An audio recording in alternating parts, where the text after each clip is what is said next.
ఒక బిడ్డను దేవుడు పుట్టిస్తున్నాడు అంటే వాడు నరకమునకు వెళ్ళటానికి కాదు. మరి ఎక్కడికి వెళ్ళాలి? తిరిగి దేవుడి దగ్గరికే వెళ్ళాలి. మన పిల్లలు మంటల్లో కాలిపోతే మనమే చూడలేనప్పుడు ఆత్మలకు తండ్రి అయిన దేవుడు మనం అగ్నిగుండంలో మండిపోతూ ఉంటే ఆయన ఎలా చూసి భరించగలడు? ఎలా తట్టుకోగలడు ఆయన? మన బిడ్డలను మనం వాళ్ళకి కావలసినవన్నీ కొనిపెడుతున్నామే.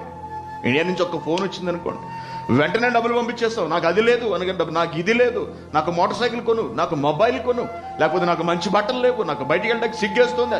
ఈ మాటలన్నీ చెప్పేటప్పటికి మనం వెంటనే కదిలిపోతాం. వాళ్ళకి కావలసినంత మనం అందించేస్తాం.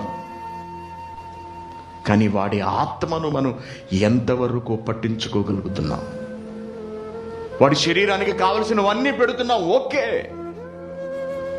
మరణంతో వాడెక్కడికి వెళ్ళిపోతాడు? ఎక్కడికి వెళ్ళిపోతాడు?